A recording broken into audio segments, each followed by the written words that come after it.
In August of 2022, I was researching the mass shooting at a 4th of July parade in Highland Park, Illinois, along with 3 other open-source intelligence researchers, when I stumbled on an unheard article written by Nama Cates about the alleged shooter Robert Crimo, and I decided to DM her. Nama is an ex-Hollywood actress who hosted a podcast called Incels, in which she interviewed various members of the fringe involuntarily celibate, or incel movement. Nama was also interested in researching mass shootings. In our early conversations, she referenced her friend Jade, who had many of the same beliefs as me, specifically that some recent mass shooters were being provoked and groomed by a rising terrorist threat known as accelerationism. Accelerationists, as I understood them, were a decentralized group of domestic terrorists, bound by their shared desire for societal collapse, after which they hoped to install a fascist regime in the smoldering ashes of the West. Functionally, these people are provocateurs who infiltrate various extremist movements and incite its members to commit acts of violence and destruction, as well as non-violent political activism to facilitate this end goal of collapse. I didn't know this at the time, but Nama's friend Jade was the military intelligence contractor specializing in counterterrorism who was responsible for identifying the accelerationist threat for the first time and sounding the alarm on it, or attempting to. Sometime in late 2022, Jade penned a series of tweets claiming she had used her research in accelerationism to identify the person who planted the pipe bombs at the Capitol prior to the January 6th riot. She became paranoid, her online behavior became frantic and erratic, and she put out a document online which she called a dead man's switch. And then, shortly after that, Jade vanished.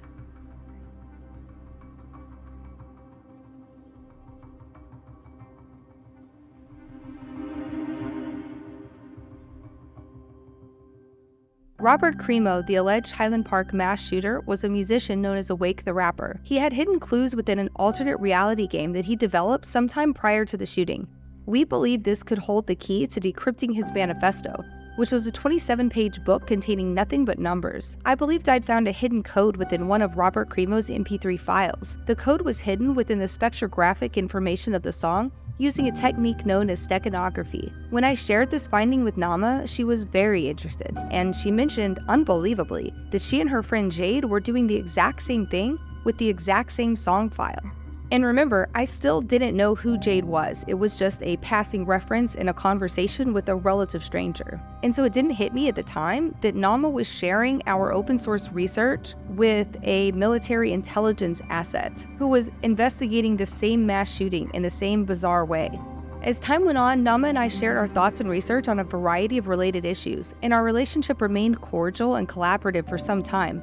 That is, until I decided to venture inside the incel forum she so frequently mentioned and have a look around for myself. What I found there, beyond the rampant pedophilia and the deranged glorification of mass shooters and terrorists, was something much darker. This internet forum appeared to be harboring the very same accelerationist provocateurs that Nama and I had been discussing. And despite all of our discussions about domestic terrorism and mass shootings being incited by these same terrorists, Nama had been defending this website to me for months, whitewashing what was going on in there and attempting to downplay it as a hangout for harmless misanthropes. As I pushed back at her on this in our private conversation, she began to reveal to me that she wasn't just an impartial podcaster after all. She was a part of the so-called CVE, or Countering Violent Extremism community, a group of academics who compete for various grant opportunities to conduct research on extremist groups and share data with the government counterterrorism agencies. Our months-long conversation had quickly gone from cordial to hostile as I began to unravel the shadowy operations being conducted by Nama and her colleagues within the incel forum, some of them funded by the U.S. Department of Homeland Security TVTP grant program.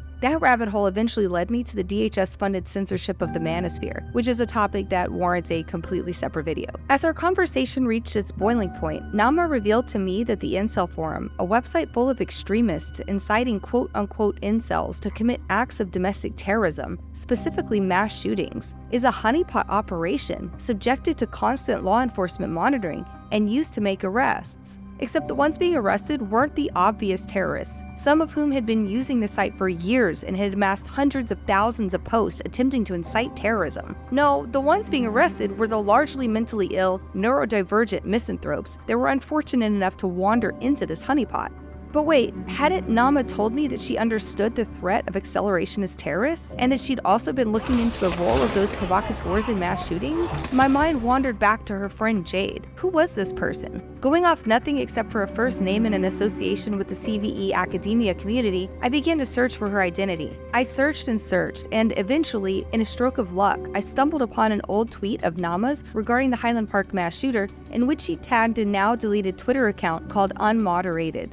Purely on a hunch, I decided to search the Wayback Machine for this Twitter handle, and by another stroke of luck, I found that this Twitter was associated with someone named Jade Parker. Unfortunately, there were a lot of tweets to peruse from this account, and it would take some time, but now at least I had a name. An internet search of Jade Parker returned a few articles about accelerationism, along with a guest appearance on The Team House, a podcast hosted by two former Rangers that featured interviews with veterans and military experts. In this interview, Jade Parker, a former military intelligence contractor working for the Army's Joint Special Operations Command Group, described her role in conducting cyber warfare operations against ISIS. After detailing her extensive credentials and storied career fighting terrorism, she began to discuss her novel research in the field of accelerationism. In particular, she stated that her peers in counterterrorism research were mistaken when they declared the Capitol Hill protesters to be accelerationists, and said that the more likely scenario is that the January 6th crowd was exploited by accelerationists, seeking to further divide the country. I have never been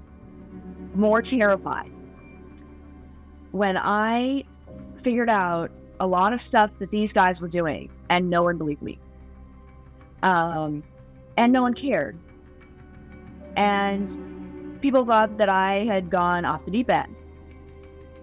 Because, at the time, everyone was all about the lone wolf white supremacists. Mm-hmm.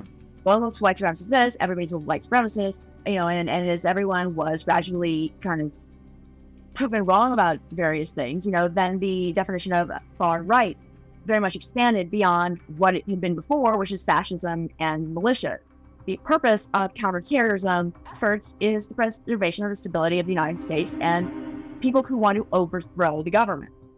Jade is perhaps being overly generous to her colleagues here, implying that they made a mistake, as opposed to an intentional conflation of accelerationist terrorists with the right wing. Later, I would come to believe that Jade had a tendency to do just this, to assume the best in her colleagues and in her government. This is a woman who spent a long and accomplished career unquestionably believing that the people she was taking orders from were the good guys. Jade further claimed that accelerationists had infiltrated a number of fringe movements in an attempt to manipulate its members and repurpose the group for its own sinister agenda, which was to accelerate the collapse of the US government. Among these movements that were infiltrated by accelerationists were QAnon, the January 6th protests, and the incels. It suddenly made sense to me why Jade would be working with someone like Nama. She was researching the terrorists that were controlling the incel community, the ones that incited them to commit mass shootings and other acts of domestic terrorism, all within an internet forum that Nama later admitted to me was a Fed honeypot.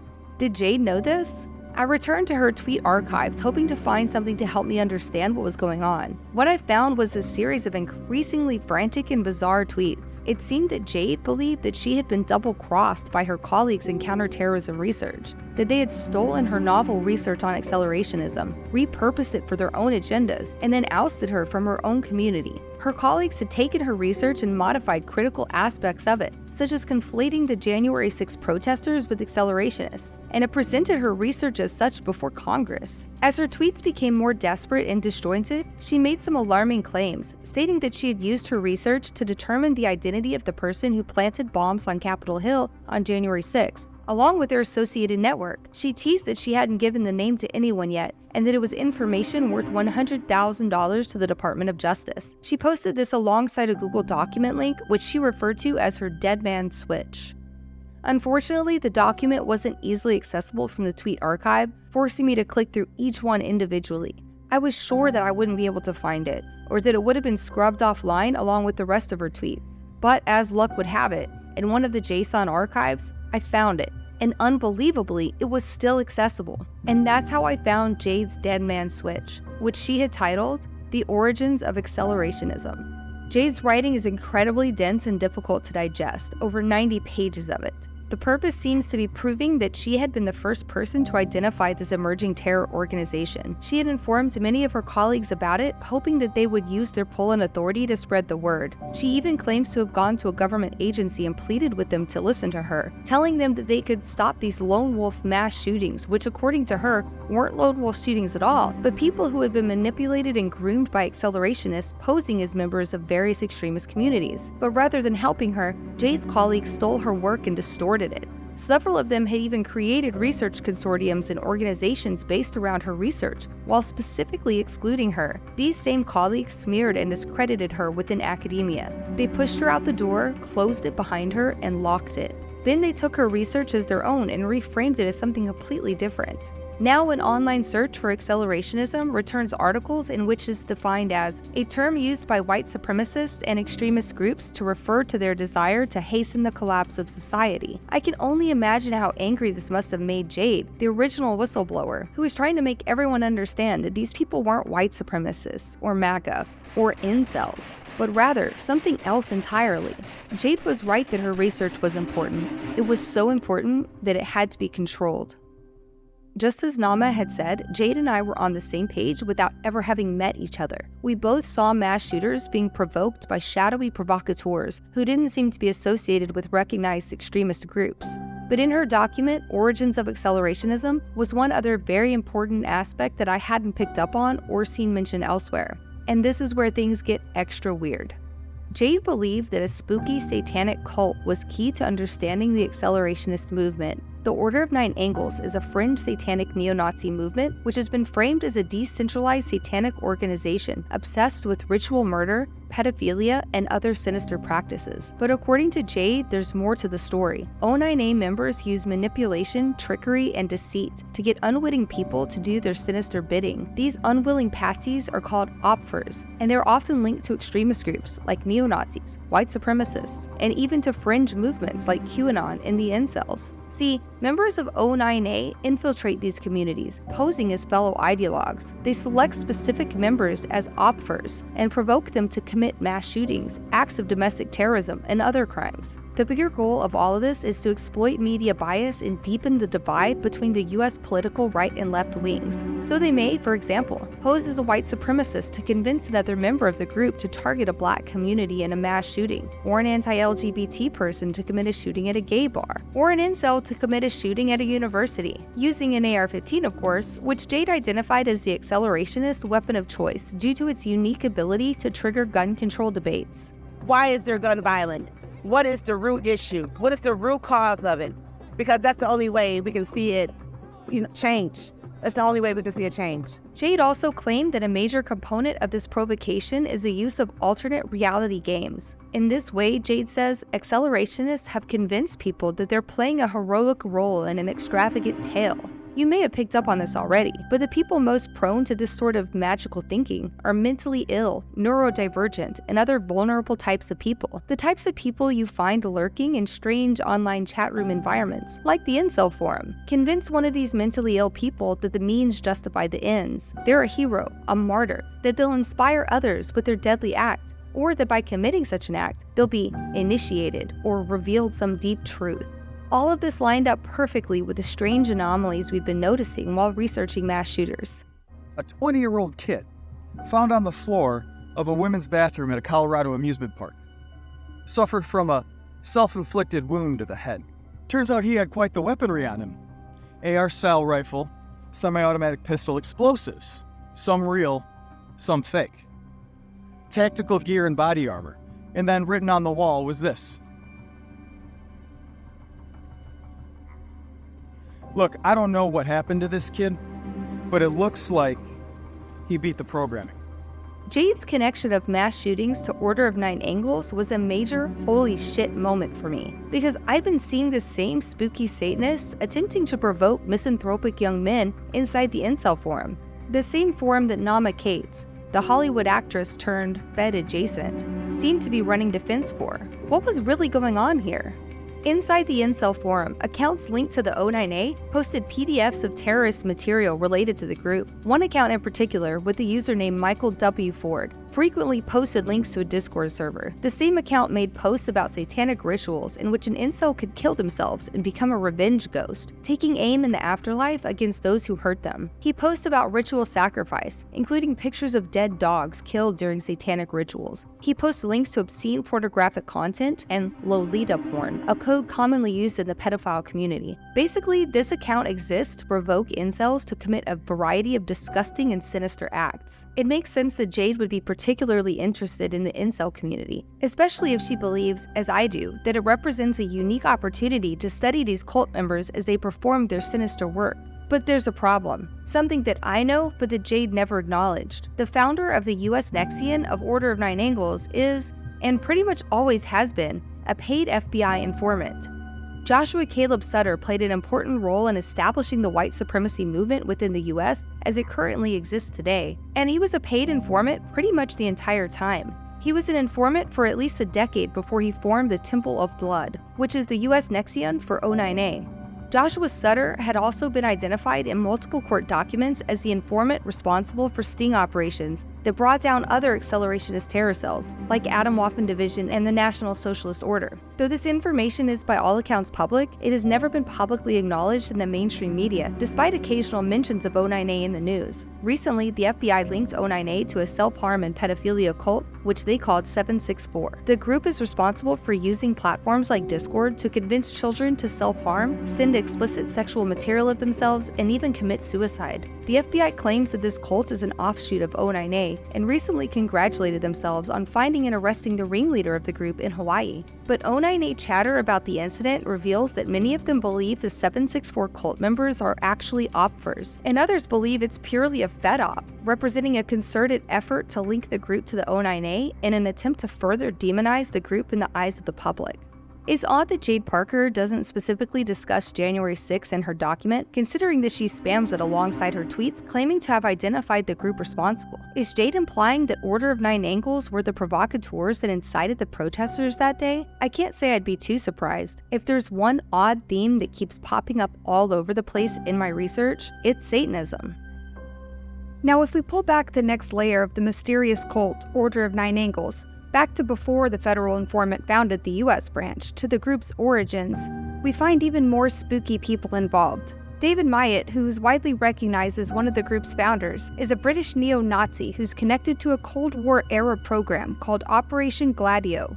Operation Gladio was a covert network of clandestine stay-behind forces in Western Europe, set up post-World War II with the support of the CIA and other intelligence agencies. The tactics used in Operation Gladio were part of the so-called strategy of tension, a political policy where an atmosphere of violence and terror is cultivated within a state, with the ultimate goal of sowing fear and doubt throughout the population. These tactics included the use of assassination, psychological warfare, and false flag operations to delegitimize left-wing parties in Western European countries. The fearful population would then be more likely to embrace an overly authoritarian government, thereby exchanging their freedoms for safety. The time period during which Operation Gladio was sanctioning terror attacks throughout Italy corresponds with the origins of Order of Nine Angles, and the time period during which David Myatt led the satanic group through a period of growth. Myatt was also involved with a paramilitary neo-Nazi organization, Column 88 at the time, an organization which is widely recognized by many to be part of the Gladio networks. Gladio is mentioned several times in Jade's document for its relevance to the mythological basis for accelerationism. The connection to Satanism isn't as bizarre and unbelievable as it may first seem. Intelligence agencies have a history of using links to Satanism to undermine organizations by turning the tide of public opinion against them.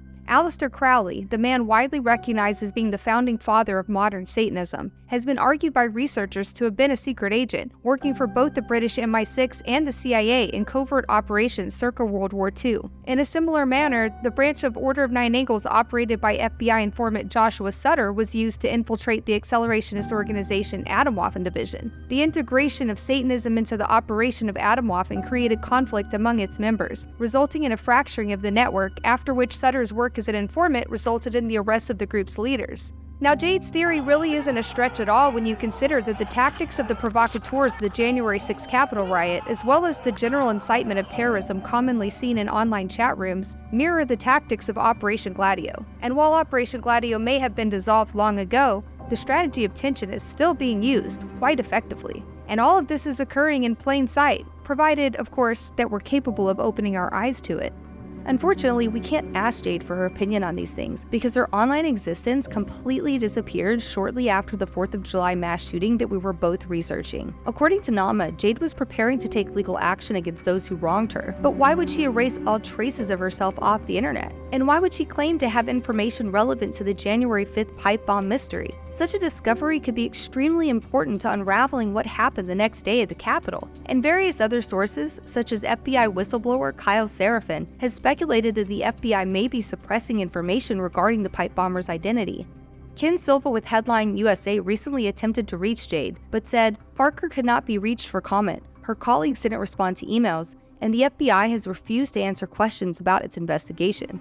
So what happened to Jade? Well, I don't really know. It's possible she was threatened by the Niners for getting too close to the fire. Around the time of her going dark, well before I had ever even heard of her, I was given an anonymous warning about this very thing, and I've come to believe this person was actually Jade, though I don't know for sure. It's also possible she went dark to pursue a lawsuit or for mental health reasons. Or maybe she came to the realization that things weren't as they seemed, and that the call was coming from inside the house. And if that were the case, who could blame her for wanting to disappear? Not long after I went public with what I'd seen inside the incel forum, Nama Cates, my only connection to Jade Parker, had an online episode of her own. She claimed that she was being gang-stalked by one of her CVE colleagues and delusionally attempted to claim that every person she was connected with on Twitter was part of some vast conspiracy against her. And then, all of a sudden, after several years of consistent and prolific online activity, Nama disappeared too.